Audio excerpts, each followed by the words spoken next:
Hello champions, कैसे हो आप सभी।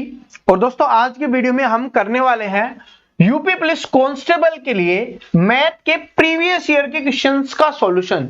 जो आपके पिछले साल में पूछे गए जो क्वेश्चंस हैं उनको यहां पर हम सोल्व करने वाले हैं।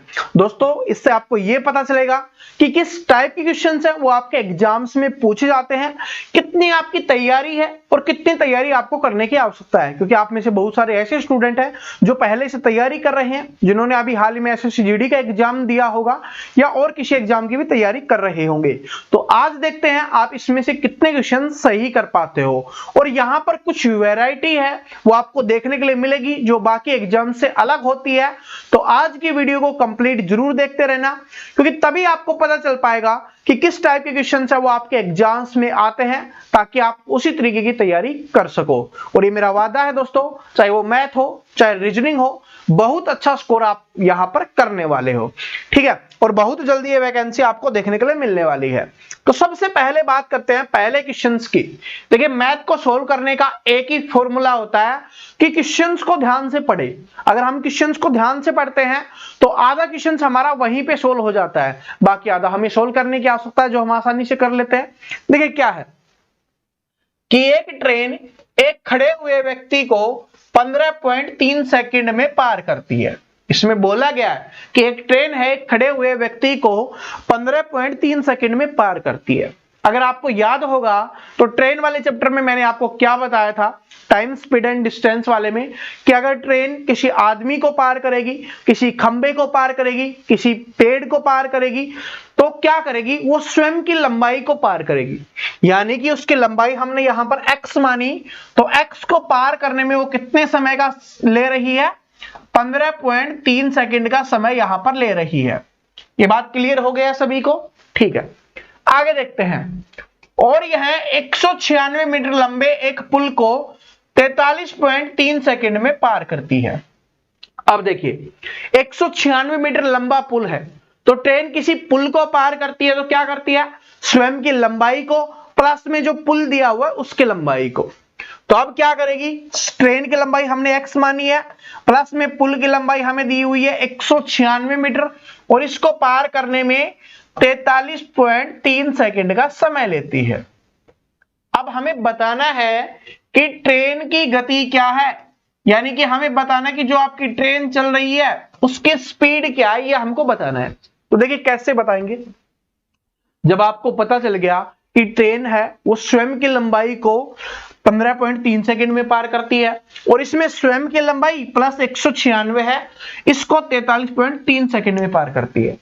अगर इसमें स्वयं की लंबाई का हमें पता है, ठीक है, कि इसको 15.3 सेकंड में पार करती है, इसका समय हमें पता है, तो इसमें से अगर हम 15.3 सेकंड अगर हम घटा दें तो हमें पता चल जाएगा कि 196 मीटर है वो कितने देर में पार किया जाता है।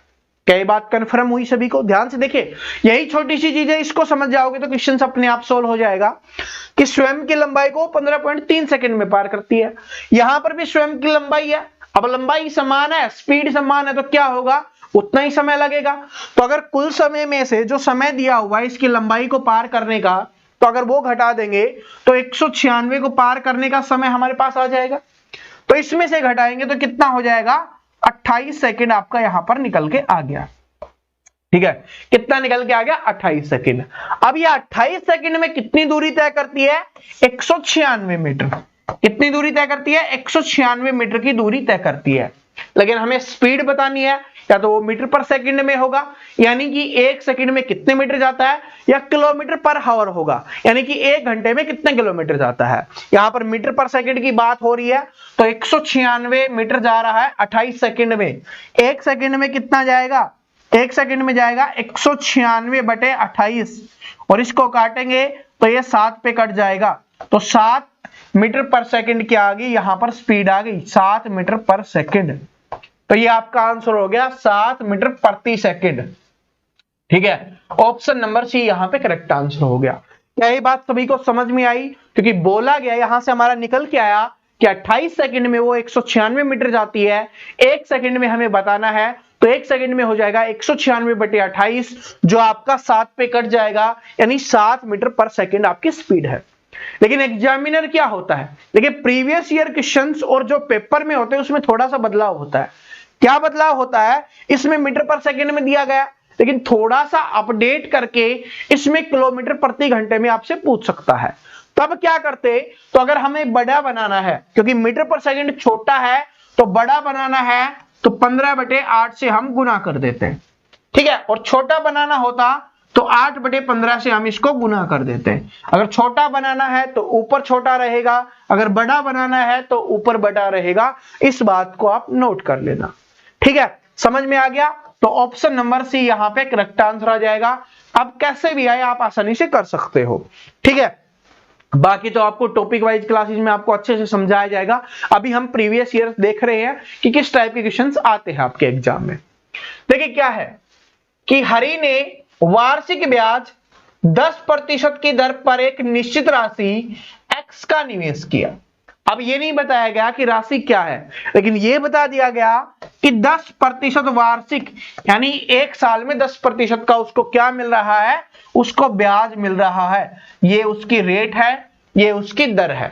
आगे देखिए क्या बोला गया कि यदि निवेश साधारण ब्याज देता है, अब बता दिया गया कि जो निवेश है वो साधारण ब्याज देता है, 4 साल के अंत में उसे प्राप्त कुल राशि होगी 21,000 रुपए।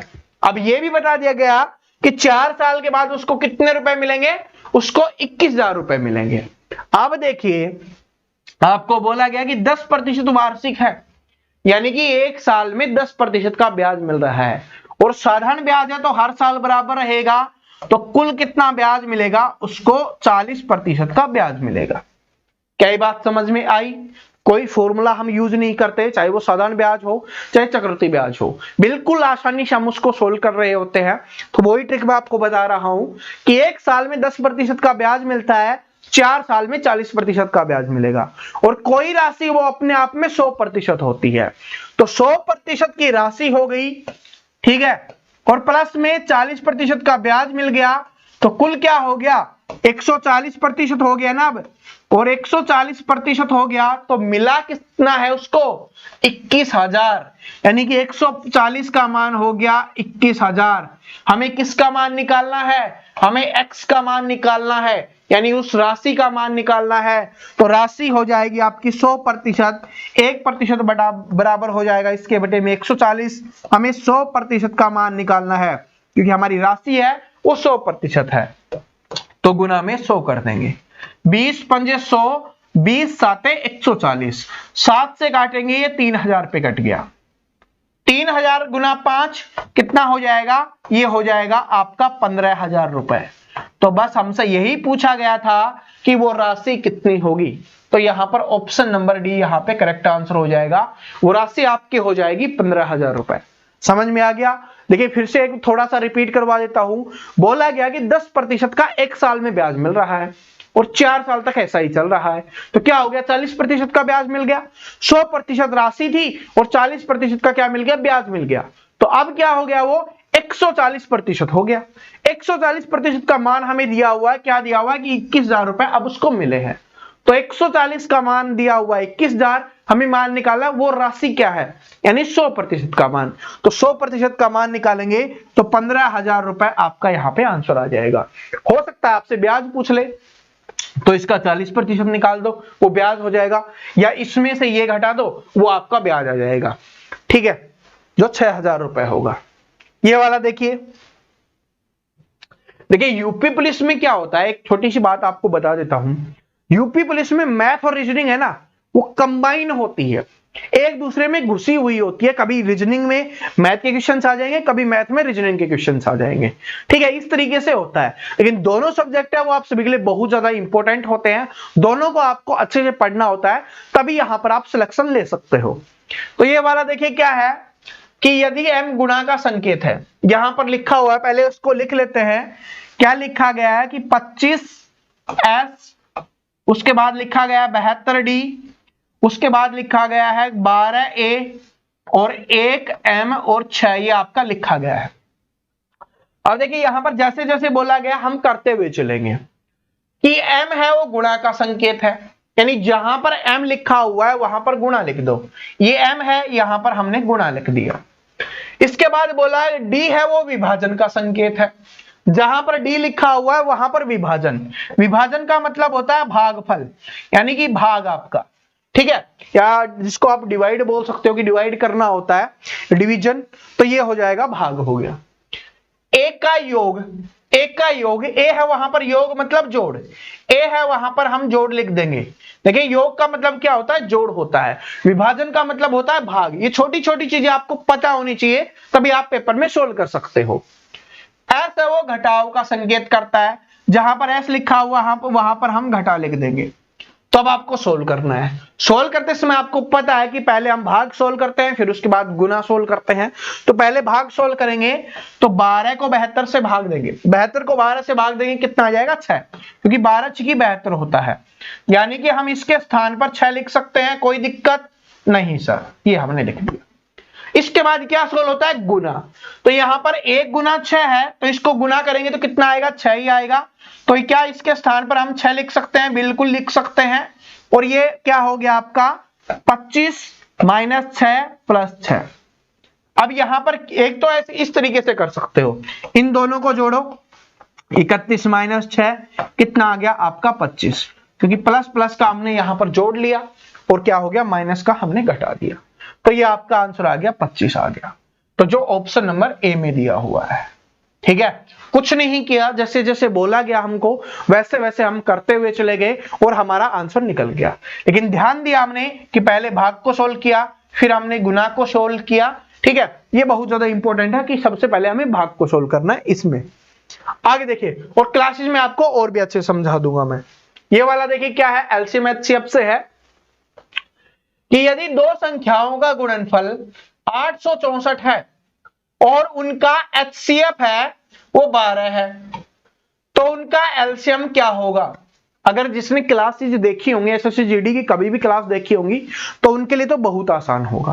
क्यों, क्योंकि आप सभी को पता है कि एलसीएम एचसीएफ का एक फॉर्मूला मैंने आपको बताया था, अच्छे से लिख देता हूं, क्या था कि पहली संख्या गुना दूसरी संख्या, पहली संख्या गुना दूसरी संख्या बराबर क्या होता है आपका, ये किसके बराबर होता है, एचसीएफ के गुना में एलसीएम, ये बराबर होता है। इसमें बोला गया कि संख्याओं का गुणनफल 864 है, यानी इन दोनों का गुना का मान दिया हुआ आपका 864, बराबर में आपका एचसीएफ का मान दिया हुआ 12 है और हमें एलसीएम का मान निकालना है, ठीक है। तो एलसीएम का मान निकालना है, कैसे निकालेंगे, ये 12 इसके बटे में आ जाएगा, तो ये 12 इसके बटे में आ जाएगा, यहां से हटके इधर एलसीएम रह गया, तो 12 से काटेंगे तो 12 7 84, 2 12 दूनी 24, तो क्या आ गया 72। आपका एलसीएम कितना आ जाएगा, यहां पर 72 आ जाएगा, यानी 72 आपका क्या हो जाएगा, आंसर हो जाएगा। ये बिल्कुल सिंपल है, ठीक है, बहुत ज्यादा हार्ड नहीं आता।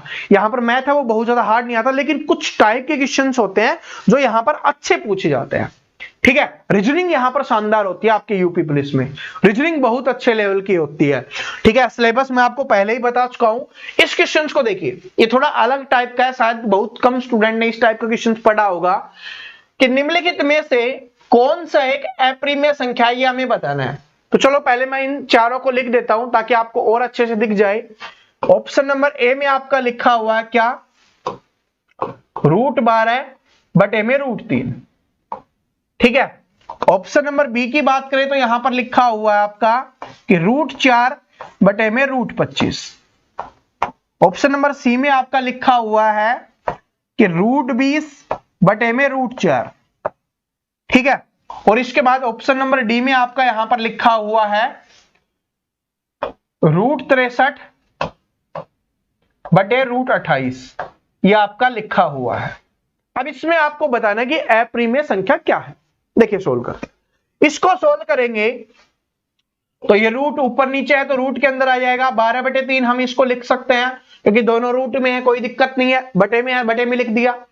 यहां से कटेगा 4 पे, तो √4 आ गया, और √4 क्या होता है, 2 होता है, तो ये क्या निकल के आ गई, आपकी प्रीमेय संख्या निकल के आ गई। बात समझ में आ गया, सोल्व हो गया किस तरीके से हमने किया, रूट के अंदर लिया, सोल्व हो गया, आंसर निकल के आ गया। इसको देखते हैं, देखिए फिर अच्छे समझाता हूं, इसको देखिए पहले, ये लिखा हुआ है तो इसको लिखेंगे √4 बटे 25, ठीक है, √4/25। तो इसको लिखेंगे तो ये कितना बच गया 2 का, और ये बन गया आपका 5 का। तो ये आ गया आपका 2/5, यानी P/Q के फॉर्म में हो गया। तो ये भी क्या हो गया आपका प्रीमेय संख्या हो गया। आगे देखिए ये वाला है, इसमें आपका लिखा हुआ है कि √20/4। ठीक है, 4 से काटेंगे 5 पे, तो ये क्या आ गया आपका यहां पर √5 आ गया। क्या आ गया यहां पर √5 आ गया। अब उसको और देख लेते हैं, उसको सोल्व करेंगे तो आपका क्या है √63 और बटे में 28 है। कितने से कट रहा है 7 चौके 28, 7 निमे 63, 9/4 है, और 9 का क्या हो जाएगा आपका 3, और 4 का क्या हो जाएगा आपका 2। क्या आ गया 3/2 आ गया। ये भी क्या हो गया प्रीमेय संख्या हो गया। लेकिन ये क्या है √5 है, और √5 क्या होता है अप्रीमेय संख्या होती है, और हमें यही बताना था कि इनमें से अप्रीमेय संख्या कौन सी हो जाएगी। तो ये आपका आंसर हो गया ऑप्शन नंबर सी, √20/4। ठीक है, बात समझ में आ गया।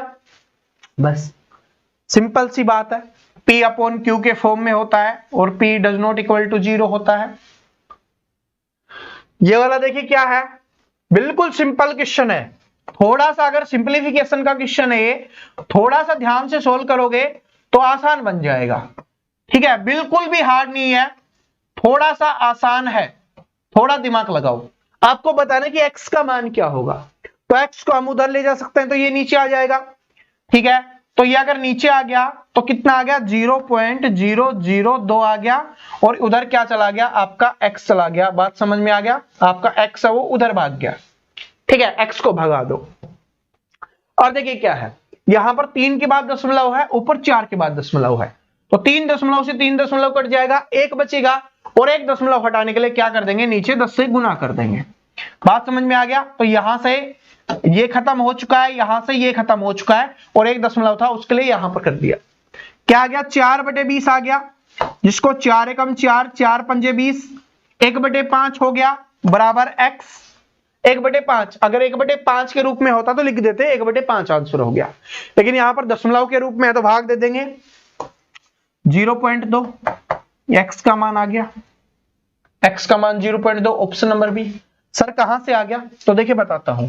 1/5 को अगर भाग दोगे तो नहीं जा रहा, तो 0 दशमलव, यहां पर हमने 0 उतार ली, 5 दूनी 10, ये इस तरीके से हुआ है। ठीक है, समझ में आ गया सभी को। आगे देखिए ये वाला क्वेश्चन देखिए कि एक उम्मीदवार को किसी चुनाव में 57% वोट मिलते हैं। पहले बोला गया कि एक उम्मीदवार है जिसको कितने वोट मिलते हैं, यहां पर 57% उसको वोट मिलते हैं। कितने प्रतिशत वोट 57% वोट है उसको मिल रहे हैं। आगे देखिए क्या है, आगे जो दूसरा उम्मीदवार होगा उसको कितने मिलेंगे, फिर 43% मिलेंगे वोट, क्योंकि कुल 2 उम्मीदवार हैं और वोट होते हैं वो हमेशा कितने होते हैं, एक सेकंड, कितने होते हैं वो आपके 100% होते हैं। आप सभी को पता है कितने होते हैं 100% आपके यहां पर होते हैं। ठीक है, 57 इसको मिल गए और 43 इसको मिल गए। आगे देखिए क्या बोला गया, और वह दूसरे उम्मीदवार से 6524 वोटों से हरा देता है। तो जो दूसरा उम्मीदवार है उसको वो 6524 वोटों से हरा देता है। अब स्टूडेंट यहां पर क्या गलती करते हैं, वो सोचते हैं कि उसने 7% है वो ज्यादा किए हैं तो इसलिए 7% का मान है। नहीं, अब क्यों, क्योंकि एक को मिले हैं 57%, एक को मिले हैं आपके 43%, तो अंतर कितने का आ गया, ये 14% का अंतर आ गया मेरे भाई। 7% यहां से 50 होंगे और 7 ये ज्यादा है, तो कितने का अंतर आ गया 14% का। अब आपको पता है कि एक मान दिया हुआ कितने का 14% का, तो 14% का मान हो जाएगा 6524।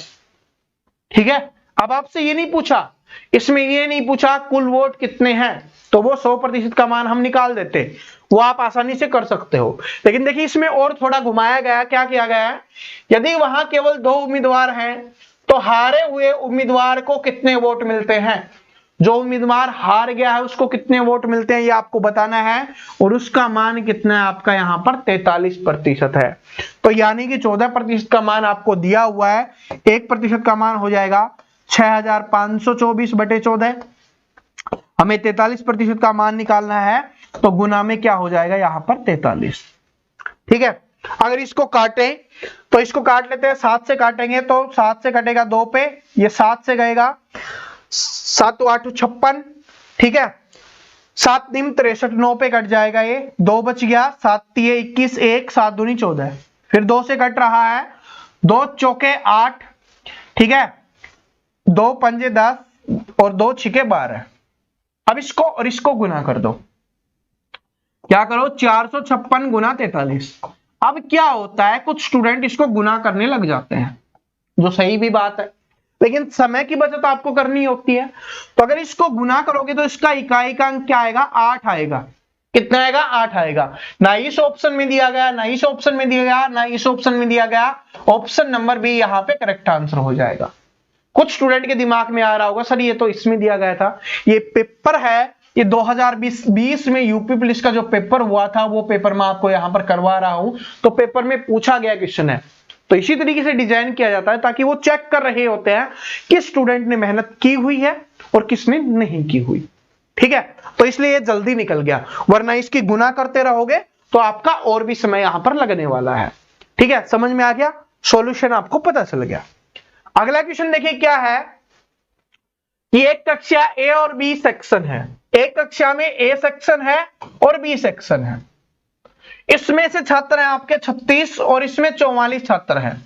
कुल यहां पर बात करें तो आपके कितने छात्र हो गए, 80 छात्र आपके यहां पर हो गए, ठीक है, 80 छात्र आपके यहां पर हो गए। आगे देखिए क्या बोला गया, यदि सेक्शन ए के छात्रों का औसत भार है वो 40 किलोग्राम है, जो सेक्शन ए वाले हैं इनका औसत भार कितना है, 40 केजी है, और जो सेक्शन बी वाले हैं उनका कितना है, 35 केजी है। तो आपको बताना है कि दोनों एक साथ सेक्शन का औसत भार क्या होगा। तो बड़ा सिंपल है, आपको पता चल गया कि 80 छात्र हैं, इनको गुना करो, इनको गुना करो, दोनों को जोड़ो, 80 से भाग कर दो, आपका आंसर निकल के आ जाएगा, और आंसर कमेंट में बता देना। अब ये क्वेश्चन में क्यों पूछा है मैंने, क्योंकि सोल्व तो हो चुका है, बिल्कुल इजी है, लेकिन यहां पर एसएससी जीडी का जिसने पेपर दिया है उसने एक बात जरूर सीखी होगी कि सर अब जो पेपर्स आ रहे हैं 2021 में या 2022 में जो पेपर आएंगे आपके, उनमें कैलकुलेशन बहुत ज्यादा इंपॉर्टेंट हो गई है, और जो स्टूडेंट कैलकुलेशन से डरेगा या कैलकुलेशन से भागेगा उसको पेपर में प्रॉब्लम होगी। तो इसलिए क्वेश्चन मैंने पूछा है, कैलकुलेशन आपको करनी पड़ेगी, अभी से आदत डालोगे तभी धीरे धीरे 1-2 महीने में वो आदत पड़ने वाली है। तो इसका आंसर आप सभी को क्या करना है, कमेंट करके बताना है, ठीक है। और एक अनाउंसमेंट आपको बता देता हूं, रेगुलर क्लास आपकी टॉपिक वाइज है, कल सुबह 7 बजे से शुरू हो रही है कंटिन्यू, और रीजनिंग की क्लास है वो आपकी 12 बजे आ रही होगी दोपहर में। तो ये दोनों क्लासेज हैं वो आप सभी के लिए आ रही है, तो इनको देखना मत भूलना। ये आज वाला वीडियो पसंद आया, क्वेश्चन समझ में आए तो कमेंट करके जरूर बताना हाँ सर हमें समझ में आए हैं।